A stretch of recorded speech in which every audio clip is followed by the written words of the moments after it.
Assalamualaikum warahmatullahi wabarakatuh. Ensiklopedia Al-Fatih kembali ke hadapan Anda untuk berbagi info Islami. Semoga menginspirasi aktivitas Anda hari ini. Dan jangan lupa klik tombol subscribe dan aktifkan notifikasi tombol lonceng agar tidak tertinggal berita terbaru dari Ensiklopedia Al-Fatih.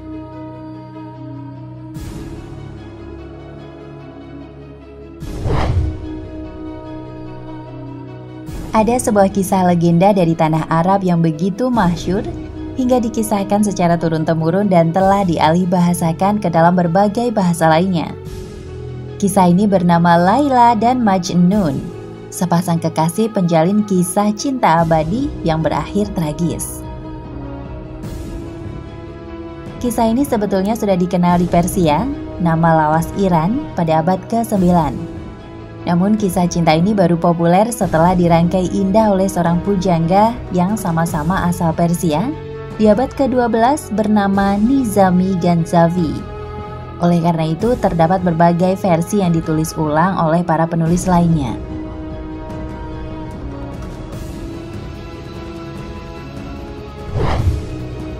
Kisah cinta Laila dan Qais dipandang sebagai cinta abadi dan legendaris.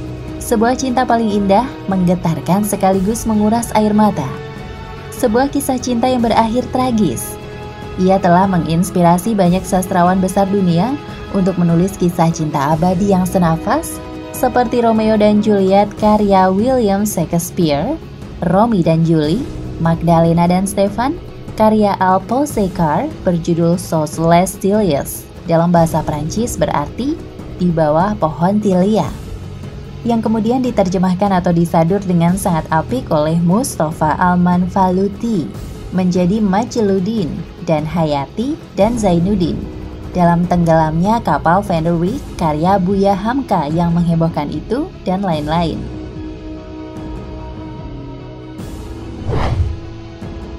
Salah satu versi dari kisah mengharukan ini dapat kamu simak sebagai berikut.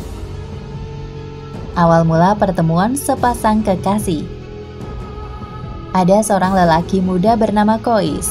Ia bukan siapa-siapa, bukan lelaki kaya lagi berasal dari keluarga terhormat. Suatu hari ketika sedang mengenyam pendidikan di suatu sekolah agama, ia bertemu seorang gadis bernama Laila. Dan pada detik itu juga ia jatuh cinta pada gadis tersebut. Sebagai bentuk rasa cintanya, Qais tidak dapat mempersembahkan apapun selain puisi-puisi indah. Gayung bersambut, Laila yang terkagum pada puisi Qais menaruh perasaan yang sama terhadapnya. Qais yang tergila-gila pada Laila terus-menerus menulis puisi yang memuji dan mengagungkan sosok menawan gadis tersebut. Ia tak segan membacakan puisi tersebut di sudut-sudut jalan, tak peduli pada orang lain yang mengacuhkannya. Namun tidak seperti saat ini. Pada zaman dahulu, cinta mengenal sekat. Jalinan cinta suci mereka tak direstui oleh orang tua Laila. Laila adalah seorang gadis cantik yang terlahir dari keluarga terpandang. Sebagai putri dari seorang kaya raya, tentu Laila diharapkan dapat dipersunting oleh lelaki dengan kedudukan setara, sehingga ia bisa hidup dalam gelimangan harta dan kekayaan.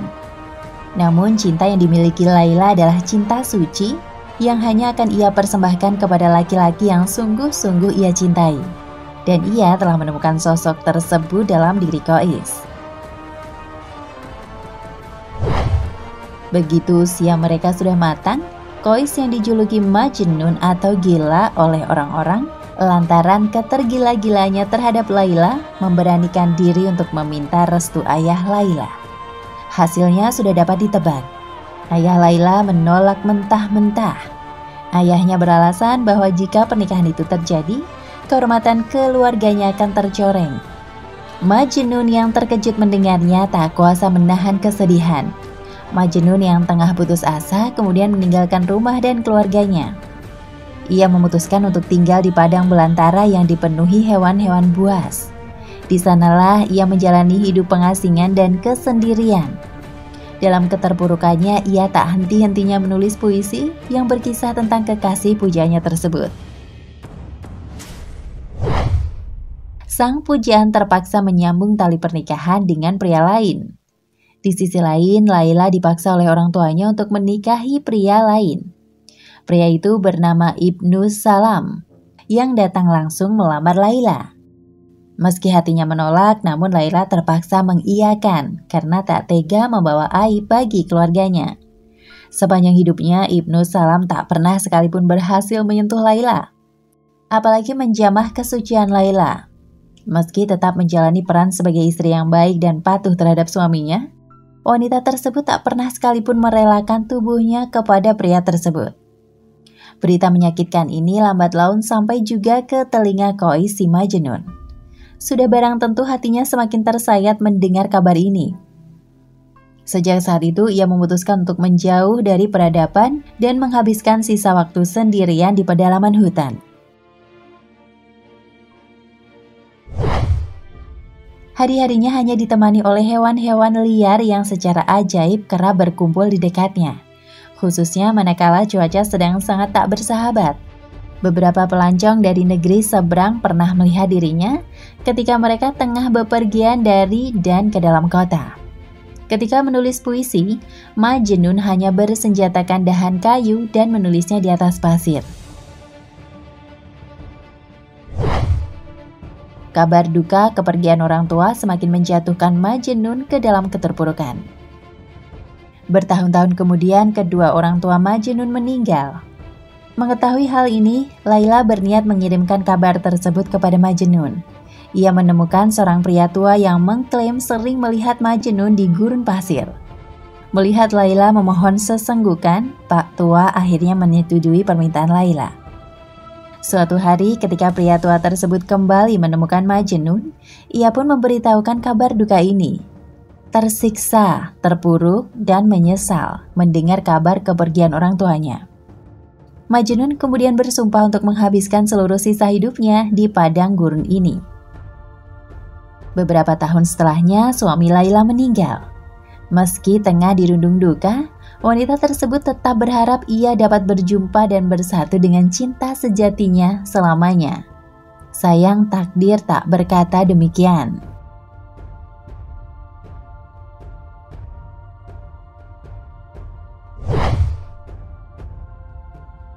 Akhir kisah tragis dua sejoli yang tak diperkenankan takdir untuk hidup bersama.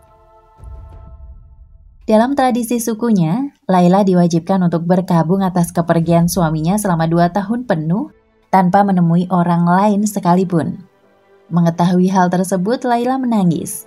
Ia tak terima jika harus menunggu 2 tahun lagi lamanya untuk dapat bertemu dengan sang pujaan hatinya. Ia sudah sangat tersiksa setelah harus dipisahkan bertahun-tahun lamanya. Laila pun menyerah pada kehidupan. Ia meninggal akibat sakit hati yang tak tersembuhkan, sendirian di masa perkabungan tanpa mampu menemui Majnun yang ia cintai. Kabar kematian Laila pada akhirnya sampai juga terdengar oleh Majnun. Sesaat setelah mendengar kabar tersebut, ia langsung pergi menuju tempat di mana Laila dikuburkan. Di sana ia habiskan waktunya dengan menyesal dan menangisi Laila, sosok pujaan yang harus ia relakan pergi untuk selama-lamanya. Ia pun meninggal dunia dengan damai dan jasadnya tergeletak tepat di pinggir makam Laila. Ketika kerabat Laila datang untuk berziarah ke makam Laila, mereka mengetahui bahwa sosok di sampingnya adalah Qais yang dulu dicintai oleh Laila. Qais si Majnun pun dikubur di samping Laila. Konon ruh mereka bersatu dalam dunia yang abadi. Begitulah kisah cinta Laila dan Majnun yang harus berakhir tragis dan memilukan. Namun kisah perjuangan mereka dalam menjaga kesucian cinta bagi satu sama lain akan terus abadi dan selalu dikenang, terutama oleh insan-insan manusia yang mencari cinta suci dan kekasih sejati. Nah, pemirsa Ensiklopedia Al-Fatih, sampai di sini perjumpaan kita kali ini. Semoga menginspirasi.